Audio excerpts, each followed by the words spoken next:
ഇക്കഴിഞ്ഞ ദിവസം മലപ്പുറം വിരുദ്ധ വിവാദ പ്രസ്താവനയിൽ വെള്ളാപ്പള്ളി നടേശൻ അതിനിശിതമായി വിമർശിക്കപ്പെട്ടിരുന്നുവല്ലോ. ഇതേ വാരം തന്നെ വെള്ളാപ്പള്ളിയെ ആദരിക്കുന്ന ചേർത്തലയിലെ വേദിയിൽ മുഖ്യമന്ത്രി പിണറായി എത്തുമ്പോൾ അദ്ദേഹം എന്തു പറയുമെന്നത് കേരളത്തിന്റെ രാഷ്ട്രീയ കൗതുകമായിരുന്നു. ഏതെങ്കിലും മതത്തിനെയല്ല, ഒരു പാർട്ടിയെയാണ് വെള്ളാപ്പള്ളി വിമർശിച്ചത് എന്നാണ് മുഖ്യമന്ത്രി പറഞ്ഞത്. അദ്ദേഹത്തിന്റെ വാക്കുകൾ ചിലർ വക്രീകരിക്കുകയായിരുന്നു എന്നും ഇന്ന് പിണറായി വെള്ളാപ്പള്ളിയെ പൊതിഞ്ഞു പിടിച്ചു. തൊട്ടടുത്ത മണിക്കൂറിൽ തൊട്ടപ്പുറത്തുള്ള ആലപ്പുഴ ബീച്ചിൽ KPMSന്റെ സംസ്ഥാനതല സമ്മേളനം ഉദ്ഘാടനം ചെയ്യാനും മുഖ്യമന്ത്രി എത്തി. നവോത്ഥാന മൂല്യങ്ങൾ വീണ്ടെടുക്കാൻ ഒന്നിച്ചു നിൽക്കണമെന്നായിരുന്നു ആഹ്വാനം. കഴിഞ്ഞ പൊതു തെരഞ്ഞെടുപ്പിൽ ഈഴവ വോട്ട് BJPയിലേക്ക് ചോർന്നതാണ് കൂട്ടത്തോൽവിക്ക് ഒരു കാരണമായിരുന്നത് എന്നായിരുന്നു CPIMന്റെ വിലയിരുത്തൽ. ദളിത് ബഹുജൻ വിഭാഗങ്ങളിൽ നിന്ന് വോട്ട് ഊർന്നു പോകുന്നുണ്ട്.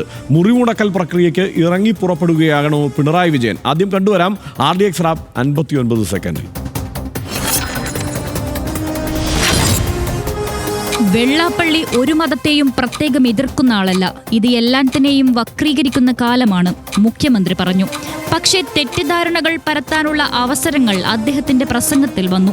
ശേഷം വെള്ളാപ്പള്ളിയുടെ നേതൃപാടവത്തെ വിശേഷിപ്പിക്കാൻ മുഖ്യമന്ത്രി തെരഞ്ഞെടുത്തത് സ്നേഹാശംസയുടെയും അഭിനന്ദനത്തിന്റെയും വലിയ വാക്കുകൾ.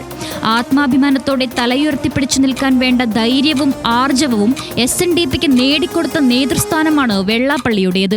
ഒരേ സായാഹ്നം ചേർത്തലയ്ക്ക് തൊട്ടടുത്ത് ആലപ്പുഴ കടപ്പുറത്ത് രണ്ടാമത്തെ പരിപാടി KPMS സംസ്ഥാന സമ്മേളനം ഉദ്ഘാടനം ചെയ്തുകൊണ്ട് മുഖ്യമന്ത്രി പറഞ്ഞു.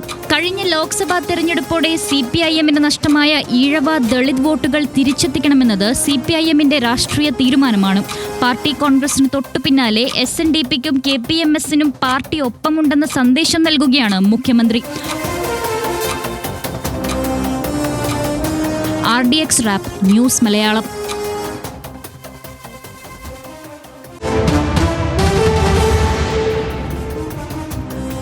സംശയം വേണ്ടാത്ത ചില രാഷ്ട്രീയ പരീക്ഷണങ്ങൾ ഈ നീക്കങ്ങളിലൊക്കെ അന്തർലീനമാണ് എന്ന കാര്യത്തിൽ സംശയമൊന്നുമില്ല. എന്തായാലും ഇന്നിപ്പോൾ അവിടെ മുഖ്യമന്ത്രി വെള്ളാപ്പള്ളി നടേശനെ പൊതിഞ്ഞു പിടിച്ചിരിക്കുന്നു എങ്കിലും എന്തൊക്കെയാണ് ഇതിനു മുമ്പ് ഉണ്ടായിരുന്ന സാഹചര്യം എന്നത് ഓടിച്ച് നമുക്കൊന്ന് പരിശോധിക്കാം. SNDPയുടെ രാഷ്ട്രീയ പരീക്ഷണങ്ങൾ തന്നെ പരിശോധിച്ചുകൊണ്ട് നമുക്ക് മുന്നോട്ട് പോകാം. 1975 SNDP സോഷ്യലിസ്റ്റ് റിപ്പബ്ലിക്കൻ പാർട്ടി രൂപീകരിച്ചു. NSS രൂപീകരിച്ച നാഷണൽ റിപ്പബ്ലിക്കൻ പാർട്ടിക്ക് മറുപടിയായാണ് SNDP അങ്ങനെ ഒരു പാർട്ടി രൂപീകരിച്ചത്. 1980 സോഷ്യലിസ്റ്റ് റിപ്പബ്ലിക്കൻ പാർട്ടി UDFൽ ചേർന്നു. 1982 SRP മന്ത്രി പദവി വരെ നേടി. പിന്നീട് തുടരെ തോൽവികളാണ് ഉണ്ടായത്. 1990കളോടെ SRP ക്ഷയിച്ച് രാഷ്ട്രീയ അസ്തിത്വം ഇല്ലാതെയായി. ഭാരത് ധർമ്മജനസേന ഇതിന് ശേഷം ആണ് രൂപീകരിക്കപ്പെടുന്നത് 2015 ഡിസംബർ 5. അത് SNDPയുടെ ഒരു രാഷ്ട്രീയ പാർട്ടി എന്ന നിലയ്ക്കല്ല രൂപീകരിക്കപ്പെട്ടതെങ്കിലും SNDP തന്നെയാണ് അതിന് മുൻകൈ എടുത്തത്. പാർട്ടി രൂപീകരണം പ്രഖ്യാപിച്ചതെന്ന് വെള്ളാപ്പള്ളി നടേശൻ തന്നെയായിരുന്നു. അധ്യക്ഷൻ വെള്ളാപ്പള്ളി നടേശന്റെ മകൻ തുഷാർ വെള്ളാപ്പള്ളി. നിലവിൽ NDA മുന്നണിയിൽ BJPയുടെ സഖ്യകക്ഷിയാണ്. തെരഞ്ഞെടുപ്പ് രാഷ്ട്രീയത്തിൽ ഇനിയും കഴിവ് തെളിയിക്കാനായിട്ടില്ല. ആദ്യഘട്ടത്തിലെ അണികളിലേറെയും BJPയിലേക്ക് ഒഴുകി ദുർബലമായ ഒരു ഘടനയായി മാറി ആ സംഘടനയുടേത്. കാര്യമായ സംഘടനാ സംവിധാനമില്ല. SNDP CPIM ബന്ധം നമുക്കൊന്ന് പരിശോധിക്കേണ്ടതുണ്ട്. അത് നേരിട്ട് ആ രണ്ട് സംഘടനകൾ തമ്മിലുള്ള രാഷ്ട്രീയ ഒരു ശരീരങ്ങൾ തമ്മിലുള്ള ഒരു ബന്ധം എന്നതിനേക്കാൾ അപ്പുറത്ത് ഇടഞ്ഞും യോജിച്ചും തുടർന്ന ഒരു രാഷ്ട്രീയ ബന്ധമാണ് ഇവർക്കിടയിലുള്ളത്. ചരിത്രത്തിലേറെയും SNDP പിന്തുണച്ചത് ഇടതുപക്ഷത്തെ തന്നെയാണ്. കോൺഗ്രസിനെയും BJPയെയും SNDP പിന്തുണച്ചിട്ടുണ്ട്, എതിർത്തിട്ടുണ്ട്. പ്രശ്നാധിഷ്ഠിത യോജിപ്പും പിന്തുണയും എന്നാണ് വെള്ളാപ്പള്ളി നടേശൻ ഇതിനെ വിശേഷിപ്പിക്കുക. SNDP യോഗം ആരുടെയും വാലോ ചൂരോ അല്ല എന്ന് വെള്ളാപ്പള്ളി നടേശൻ ആവർത്തിച്ച് പറയുന്നുണ്ട്. മകന്റെ രാഷ്ട്രീയ നിലപാട് തന്നെ സ്വാധീനിച്ചിട്ടില്ല എന്ന് വെള്ളാപ്പള്ളി നടേശൻ പറയുന്നു. ഇടത് വോട്ടുകൾ ചോർന്നത് അവരുടെ ന്യൂനപക്ഷ പ്രീണനം കൊണ്ടാണ് എന്നും ആ തെറ്റുതിരുത്തിയാൽ ഈഴവ വോട്ട് തിരിച്ചു വരും എന്നുമാണ് വെള്ളാപ്പള്ളി നടേശൻ പറയുന്നത്. കഴിഞ്ഞ ദിവസം പിണറായി മൂന്നാമതും മുഖ്യമന്ത്രിയാകുമെന്ന പ്രവചനവും വെള്ളാപ്പള്ളി നടേശൻ നടത്തി. ഈ ഇടതുപക്ഷത്തെ ഈഴവരെ എങ്ങനെയാണ് കാണുന്നത്, അവരെ എങ്ങനെയാണ് ഈ നിലയ്ക്ക് വെള്ളാപ്പള്ളി നടേശനും ഈ പാർട്ടി തന്നെയും നോക്കിക്കാണുന്നത് എന്നതുകൂടി പരിശോധിക്കാം. ഈഴവ സമുദായം CPIMന്റെ എക്കാലത്തെയും ഉറച്ച വോട്ട് ബാങ്കാണ് എന്ന് CPIMും സമ്മതിക്കുന്നുണ്ട്. അതുതന്നെ SNDPയും അവകാശപ്പെടുന്നുണ്ട്. CPIM അംഗങ്ങളിലും അനുഭാവികളിലും വലിയ പങ്ക് ഈഴവർ തന്നെയാണ്.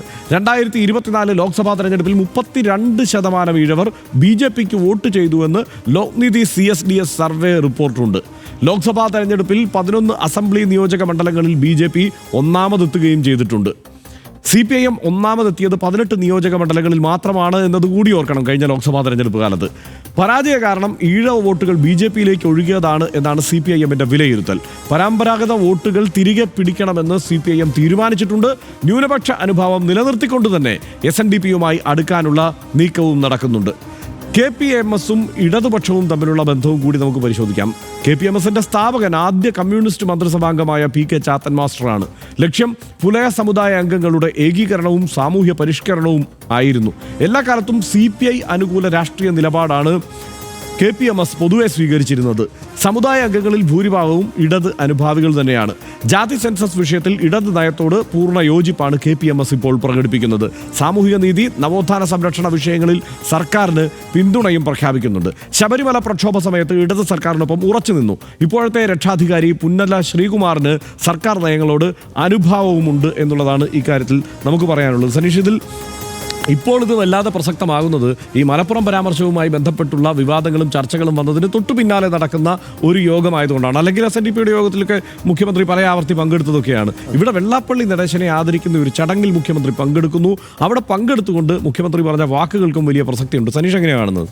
അതായത് ഹർഷൻ, ഇപ്പോൾ വെള്ളാപ്പള്ളി നമ്മൾ തുടങ്ങിയാൽ വെള്ളാപ്പള്ളി കയ്യാലപ്പുറത്തെ തേങ്ങയാണ്. അങ്ങോട്ട് തള്ളിയിട്ട് അങ്ങോട്ട് വീഴും, ഇങ്ങോട്ട് തള്ളിയിട്ട് ഇങ്ങോട്ട് വീഴും. അത് അങ്ങോട്ട് പോകാതെ ഇങ്ങോട്ട് തള്ളിയിടാനുള്ള ശ്രമമാണ് ഇന്ന് മുഖ്യമന്ത്രി പിണറായി വിജയൻ അദ്ദേഹത്തിൻ്റെ വേദിയിൽ നടത്തിയത്. വെള്ളാപ്പള്ളി നടേശന് 88 വയസ്സായി. 88 വയസ്സിന് ദീർഘമായ കാലയളവാണ്. അദ്ദേഹം ഈ കേരളത്തിൻ്റെ ഫോർമേഷൻ തൊട്ട് കേരളത്തിൻ്റെ മുന്നോട്ട് പോക്ക് മുഴുവൻ കണ്ടയാളാണ്. പ്രത്യേകിച്ച് നമ്മൾ ഈ പറയുന്ന പോലെ ഇടതുപക്ഷ പ്രസ്ഥാനങ്ങളെയും UDF അടക്കമുള്ള മറ്റ് സംവിധാനങ്ങളെയും ഒക്കെ കണ്ടതാണ്. പക്ഷേ അദ്ദേഹത്തിന് ഇപ്പോൾ ഈ നരേന്ദ്രമോദി സർക്കാർ അവിടെ വന്നപ്പോൾ അദ്ദേഹത്തിനുള്ളൊരു ഹിന്ദുത്വ നേതാവുമുണ്ട്. സ്വാഭാവികമായിട്ടും ഈഴവ സെക്ട് ഹിന്ദുത്വ ഫോൾഡിനകത്തായതുകൊണ്ട്, അല്ലെങ്കിൽ ഹിന്ദു മതത്തിനകത്തായതുകൊണ്ട് അദ്ദേഹത്തിനുള്ളൊരു ഹിന്ദുത്വ നേതാവുമുണ്ട്. എന്നാൽ 88 വർഷമായിട്ട് കേരളം കണ്ട ഒരാളായതുകൊണ്ട് വളരെ ലിബറൽ ആയിട്ടുള്ള ഒരാളുമുണ്ട്. ഈ രണ്ടാളുകൾക്ക് ചേർന്നതാണ് വെള്ളാപ്പള്ളി നടേശൻ. ആ രണ്ടാമത്തെ ആളാണ്, അല്ലെങ്കിൽ ഈ ഹിന്ദുത്വാനുകൂലിയായിട്ടുള്ള നേതാവാണ് മലപ്പുറത്തെക്കുറിച്ച് അവിടെ പോയിട്ട് ആ പ്രസ്താവന നടന്നത്. പക്ഷേ അപ്പോഴും ഇവിടെ ഈ കേരളത്തിൻ്റെ പൊതുധാരയോട് ചേർന്ന് നിൽക്കുന്ന ഒരാളാണ് താൻ എന്ന ധാരണ അപ്പോഴും അദ്ദേഹത്തിനുണ്ട്.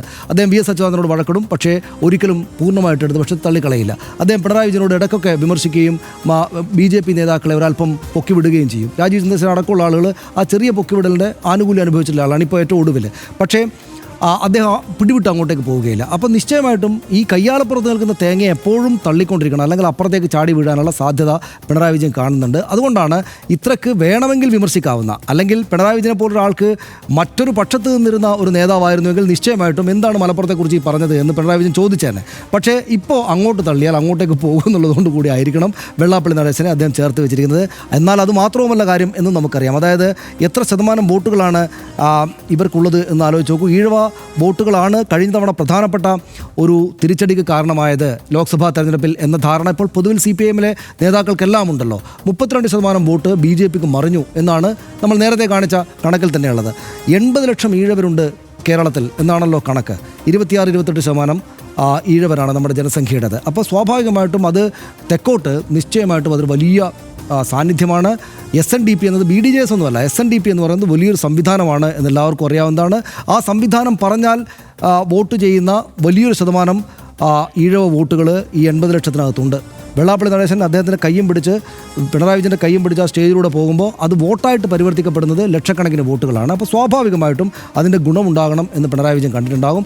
അതായിരിക്കും ഈ SNDPയുമായുള്ള ചർച്ചയുടെ കാര്യം. മറ്റൊന്ന് നമ്മുടെ KPMSൻ്റേത് പുലയ സമുദായത്തിൽപ്പെട്ട 13 ലക്ഷം പേരുണ്ട്. നമ്മുടെ സംസ്ഥാന ജനസംഖ്യയുടെ 4.4% പുലയ ജനസംഖ്യയാണ്. എനിക്ക് തോന്നുന്നു ആ പുലയ സമുദായത്തിൽപ്പെട്ട ആളുകൾ മുഴുവൻ ഈ KPMSൻ്റെ ഭാഗമായി നിൽക്കുന്നുണ്ട് എന്ന് ഞാൻ വിചാരിക്കുന്നില്ല. പക്ഷേ വലിയൊരു ശതമാനമുണ്ട്. പക്ഷേ അതൊരു സുഘടിതമായ സംഘടനയാണ്. പ്രത്യേകിച്ചും രാഷ്ട്രീയമായിട്ട് നല്ല വർത്തമാനം പറയാൻ കഴിവുള്ള പുന്നല ശ്രീകുമാറിനെ പോലുള്ള നേതാക്കളുള്ള വളരെ സുഘടിതമായിട്ടുള്ള കേരളത്തിൻ്റെ ചരിത്രത്തോടൊപ്പം തന്നെ വേരുകളുള്ള ഒരു സംഘടനയാണ്. ആ സംഘടനക്കകത്തും സ്വന്തം അത് വളരെ പ്രധാനപ്പെട്ടതാണ്. കാരണം അവരും ഏത് തരത്തിൽ വേണമെങ്കിലും രാഷ്ട്രീയമായിട്ട് മാറി ചിന്തിച്ചാൽ ഉണ്ടാകാവുന്ന തിരിച്ചടി CPIM ആലോചിക്കുന്നുണ്ടാകും. അവിടെയും പോയിട്ട്, അല്ലെങ്കിൽ അവിടെ ആ സാന്നിധ്യവും പിണറായി വിജയൻ്റേതായത് നിശ്ചയമായിട്ടും രാഷ്ട്രീയമായിട്ടുള്ള തുടർ ദിവസങ്ങളെക്കുറിച്ച്, തെരഞ്ഞെടുപ്പ് കാലത്തെക്കുറിച്ചുള്ള സൂചന നമുക്ക് നൽകുന്നതാണ് ഞാൻ വിചാരിക്കുന്നത്.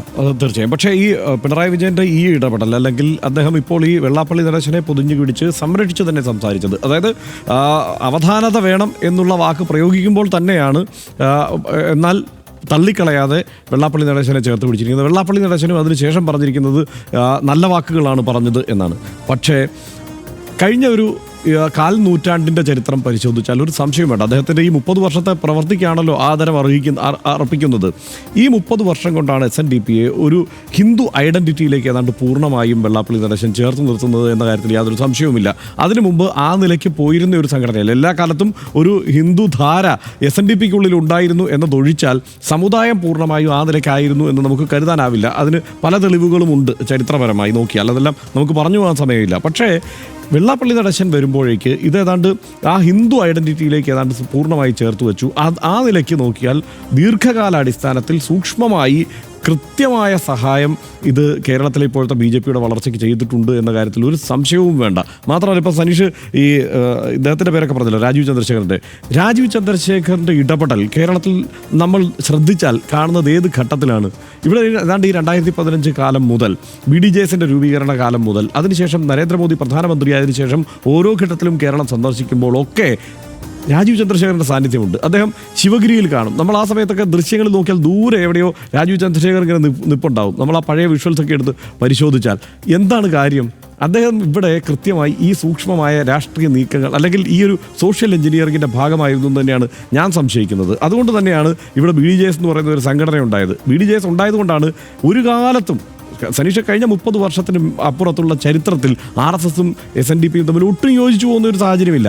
അപ്പോഴാണ് ഇങ്ങനെ ഒരു സംഘടന ഉണ്ടാകുന്നത്, BDJS എന്ന് പറഞ്ഞൊരു രാഷ്ട്രീയ പ്രസ്ഥാനം ഉണ്ടാകുന്നത്, ഇവർ പരസ്പരം സംവദിക്കുന്ന ഒരു സാഹചര്യം ഉണ്ടാകുന്നത്.